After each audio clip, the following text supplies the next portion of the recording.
The other thing that I thought was going on that was really interesting this week was that the Syria situation just seems to get uglier and uglier. And I don't know how much more dangerous it is, but you had the president warning the Syrians, don't use chemical weapons, which has to be because they saw something that made them think chemical weapons might actually be used in the Syrian conflict. What do you think they saw?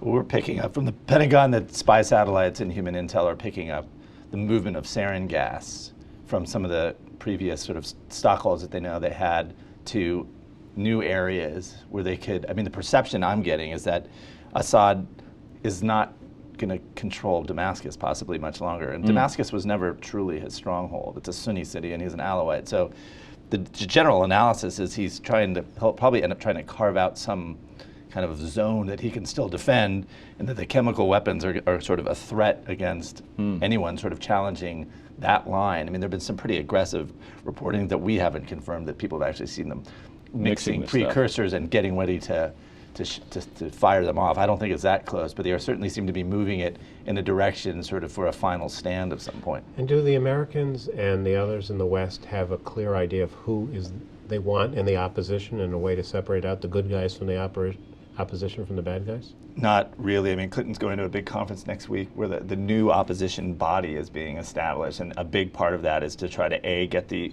political arm and the military commands kind of fused into one structure, get aid coming in a way that they can monitor it and sort of show people on the ground in Syria that it's kind of this pro-Western grouping that's delivering goods, because there is a big role of Sunni extremist al-Qaeda elements that are part of this opposition. Yeah, and that sort of gives you the feeling that maybe we're heading toward the worst of both worlds in Syria, that you're going to have an opposition that is getting stronger, but that is made up of people who are either resentful of the fact that the U.S. didn't help them more earlier, and has a growing contingent of the bad guys. And there's your bad outcome. Not a great opposition finally is in a position to do something about taking over, and meanwhile they've decided they don't like us very much in the end anyway. Or is that too pessimistic? No, that could. I mean, I think I know the Israelis are particularly fearful that you could have just a perfect storm of everything's bad. You'll have an element of the Assad regime, the Iranians, and the Hezbollah still controlling sort of the coastal areas, so they can still ship weapons into Lebanon. You could have sort of Sunni extremist groups controlling certain parts of central and southern Syria, and like the Kurds having their own thing, and all of them would be hostile towards Israel and the Western, and that's a real possibility. Which only destabilizes the entire region, basically. Right. Yeah. And because it's so stable with Egypt and the rest of it. Exactly. Jay, how quickly could this escalate? I mean, I think everyone's been watching the situation in Syria for months and months. How quickly could this get really ugly now that we're talking about chemical weapons?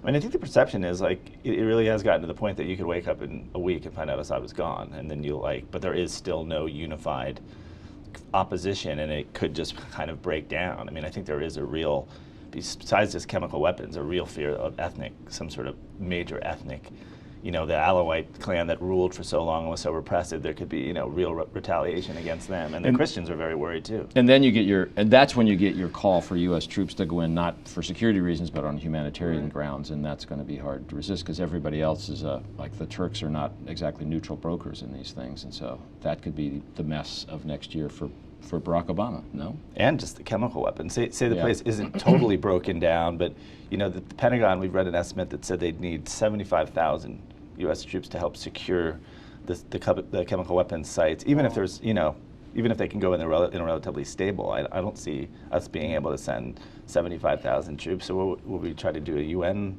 sort of operation and get 74,000 U.S. troops and 1,000 from the Belgian Congo. Mali. But it's a big threat. I mean, a lot of this stuff is weaponized. It's on Scud missiles, on artillery, so it's a problem.